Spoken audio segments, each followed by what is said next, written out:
Hello, Flames fans, and welcome back to Locked On Flames. I'm your host, Jess Belmosto. If you don't know, I am a jack of all trades. I do PR for the Metropolitan Riveters, on top of covering the NHL and, of course, your Calgary Flames. So let's jump right into today's episode as the Flames have officially wrapped up their East Coast travel weekend.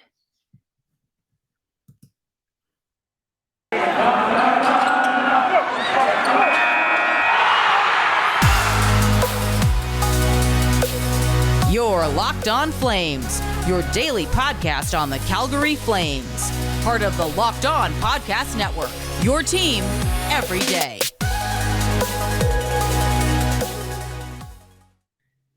Well.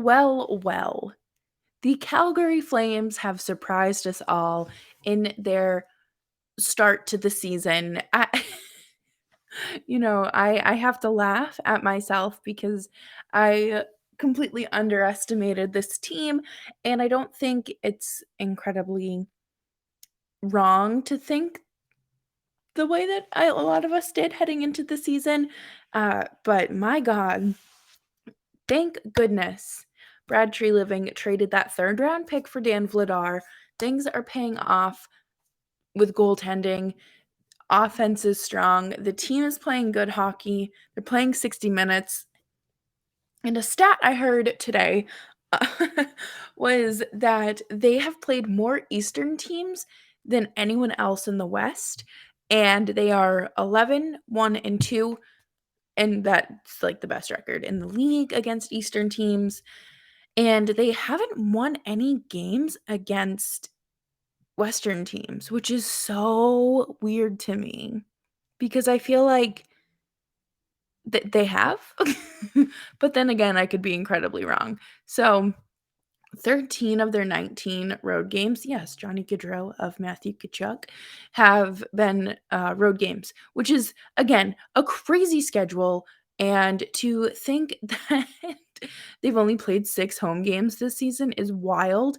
And I just think that this feeds into the whole, they're really good on the road, but can they be a good hockey team at home? And something else I just want to notice or point out is that Johnny Gaudreau, congratulations on being the NHL's first star of the week, and he is actually the league leader in road points. So round of applause. We are so very lucky to have you on our team. Not that you listen to this podcast by any means, but all right, let's get back to business. The Islanders got absolutely demolished in their homecoming. It was their first game at their new arena, their new barn, and I would have asked for a refund if I was an Islanders fan because holy smokes, it was just an absolute crapshoot. Mangiapane had 2 goals, Johnny had 1, and they were like the best 2 players out there. I believe Oliver Shillington's point streak came to an end that night, but that doesn't even matter because the Flames played stupid good hockey. And I think that moving Mangiapane to the top 6 where he should have been is working. Things are clicking, and the fact that they were able to score 5 goals is pretty impressive. And I believe the stat is the Islanders are 1 in 27 on their last 28 power plays, or like the power plays on the season or something like that. I didn't write it down because I heard it on the radio, and sorry guys.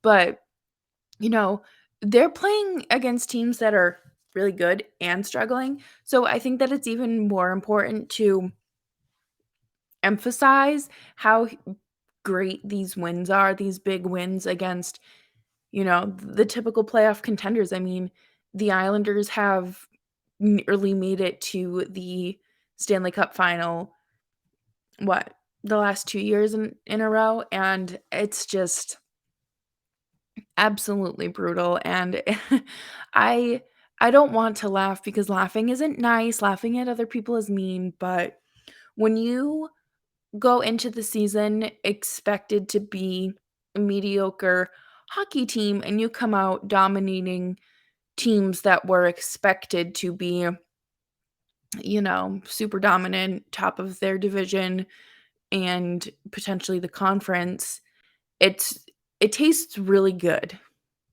That I hope that everybody's eating crow right now, and I guess I tweeted that expression last night and people were like, "Wait, what does that mean?" It's just like eating your own words, I guess. I guess crow, like, actually does taste really bad. I don't know, I've never had it. I usually just eat turkey and chicken for birds, but the Flames just burned the new UBS arena down. To be honest, I thought it was called USB Arena. Apparently it's UBS. Whatever. Who cares?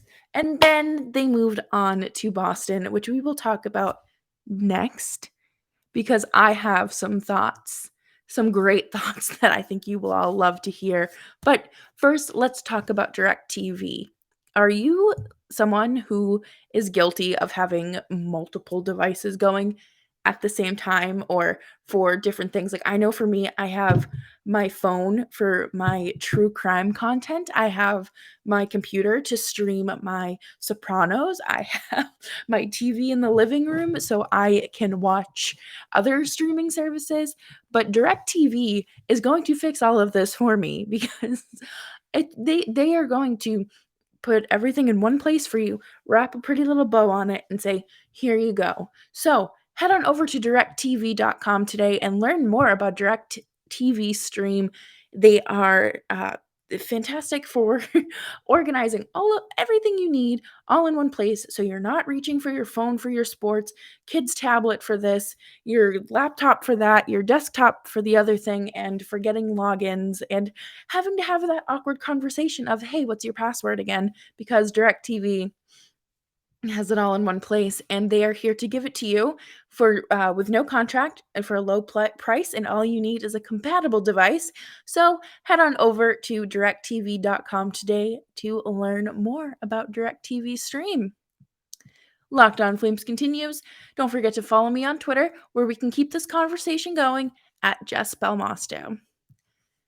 Okay, so many of you are probably like, why is she so excited to talk about this game? Like, who cares? But if you follow me on Twitter, which I hope you do, at Jess Belmosto, it's on the screen if you're watching on YouTube.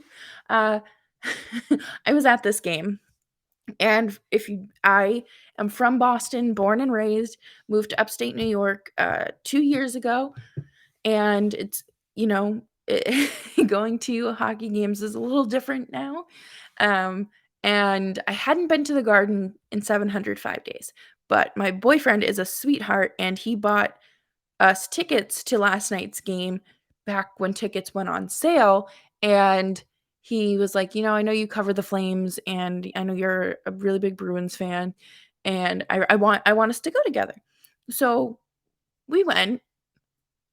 One of us had more fun than the other. Um, I think that's the last time he's ever gonna take me to a Bruins and Flames game because, yeah, I will never be wearing an opposing team's shirt in to TD Garden ever again. Um, Word to the wise, don't try to chirp people, especially me, when your team hasn't scored a single goal, couldn't score a single goal. All right? All right. So I went down to the ice for warm-ups. Mangiapane saw my shirt. If you see on Twitter, I was wearing the shirt that he drew and that Chris filled in and designed, and the team just honestly looked like they were having a blast. Um, like, honestly, there was a great playlist going, so I was probably feeling those vibes too, but they were having a great time stretching, shooting, warming up, and they were talking to each other, giving pucks to fans. I was literally the only one on that side with a Calgary shirt on, and there were a bunch of Bruins fans lined up, and they got a puck, and I didn't. But it's fine because I'm supposed to remain unbiased because I cover this team. But anyway, I was worried about this game because, you know, the Bruins are the Bruins, the Big Bad Bruins, and I obviously, I still watch them, I still love them, still my team, but I truthfully have to laugh at myself for being worried about this game because the Bruins aren't the team that they once were. They have done a lot of retooling in this last 2 years. You know, they've lost Chara, they lost Torrey Krug. Their blue line is entirely different. Goaltending is entirely different. Tuukka Rask is still technically a free agent, but he's rehabbing his torn labrum. I believe it's a labrum. Yes, that sounds right. Or no, it was a hip flexor, I believe. Sorry. And they have Linus Allmark, who they got from Buffalo, and Jeremy Swayman, who didn't really have a lot of time to develop in the farm system. So, or I guess, sorry, the AHL. He was fantastic at the University of Maine, and obviously he's still doing well now. I mean, last night was the first time he faced 29 shots, like over 29 shots. So, stopping 4, I guess, isn't bad. I don't know. I'm just trying to, you know, see a little bit of a silver lining. But the Flames looked so good, you guys. And I'm not just saying this because, like, I talk about the Flames for a living, but they outplayed the Bruins in every single aspect. Even that fourth line that gets like nothing done looked so good out there against the Bruins fourth line. And I was shocked. Truly shocked. One of my favorite parts of the night was when uh, Nick Foligno just, like, decided to, like, hold, I think no, I'm lying. It was Bergeron and Lucic. They were, like, down in the corner. I was sitting on the side where the Flames were shooting twice. So I believe this had to have been early in the 3rd period on Bruins power play, and Lucic and Bergeron just, like, ran into each other, and all I could think about was how, like, they used to be teammates, and I was like, "Hmm, hmm, hmm." And, I don't know, I enjoyed watching the Flames, and I was watching them with a critical eye, like, I had people next to me saying, "Why are you here? Like, are you from Calgary?" And I was like, "No, like, I cover the team, like, I truthfully don't know what I'm doing. I'm having fun, okay?" And, I just think that Gaudreau lighting the lamp was absolutely fantastic. I know his uncle Jim was there, I saw his dad. Okay, so I went down for warm-ups, and then I was walking over to my section, and I had to go to the bathroom, okay? So I was, like, booking it so I could make it there for the anthems and, be in my seat and, like, not interrupt anyone, and all of a sudden, I see Johnny's dad, and I'm like, I don't wanna be like, "Hey, Mr. Gaudreau," because he's in line for the bathroom, so I'm hustling, I'm running to back to my seat, and I was like, "Bradley, guess who I just saw?" And he's like, "Oh," and I'm like, "Oh, Mr. Gaudreau." And he's like, "You saw Johnny?" "No, just saw his dad."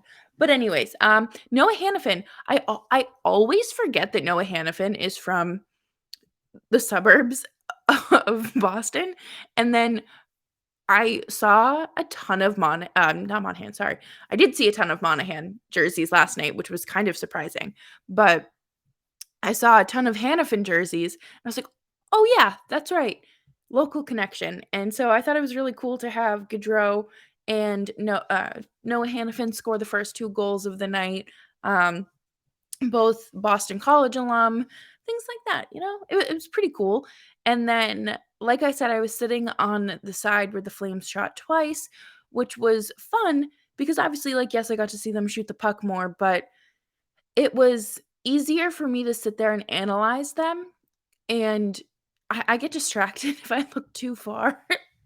So seeing them kind of, like, right in front of me was great, and I just have to say that the forwards are playing a strong defensive game. Everyone was playing really well. Like, there's no reason for me to sit here and criticize anything. The only thing I will criticize is I think Anderson played well. I think that he did, but I think there were definitely a few moments where he got tripped up and a little clownish, if I have to be honest. But again, okay, sorry, big yawn. It's 9 o'clock at night. I've been traveling all day, but Sean Monahan looked fine. He was wearing an A, looked good. Like I said, there were a ton of Monahan jerseys, and I was very surprised because nothing, like, literally, this isn't any shade or anything towards Monahan, but he wouldn't be, like, a player I would suspect, like, maybe people get a jersey of, unless you're, like, a truly a fan of this team. The Bruins most definitely should have been called for more holding penalties. Nick Foligno, like, had, like, his hook around I forget who it was, but I just, like, was watching this. It was down in the corner, I think, the first period, and I was like, "What is going on here?" But like I mentioned, Mangiapane played a very good isn't even, like, that's underselling it. He played a phenomenal defensive game, and I thought that he looked great. I was really obsessed with his front of the net presence, and then, I believe it was Blake Coleman? I wanna say it was Blake Coleman. They both had really good front of the net presence, and I am very proud of, Dan Vladar because this was his, uh, return to his former team, and I'm pretty sure the only one of the only times he played for this team was during the bubble, and his NHL debut was when, it wasn't the Stars. Who did they play? I think it was the Islanders dumped all over them, so Halak got pulled, and and then Vladar went in, and I think it was 6-0, and I think it ended up being, like, an 8-0 game, but, it was just like I was like, "Are they gonna do a tribute video?" And that's gonna be just what it is, like, but anyways, Markey looked so happy to see him get this shutout. I could not express how happy everyone on that team looked. I wish I had, like, a good camera, and those post-game pictures that they posted, beautiful. Every really captured everyone, and just it was a good game, you guys. They are playing as a team, and a team that is on the same page, on the same line of the same book, which I have been preaching about that since day one of hosting this podcast and watching this team be all over the place. So my wishes have been answered, and we'll have to see if this is sustainable hockey. And can they play like this at home? This team is an anomaly and they struggle at home, which makes exactly 0 sense to me, but we will have to see what lies ahead for this team. And before we wrap up today's show, I would just like to take a moment to shout out Built Bar.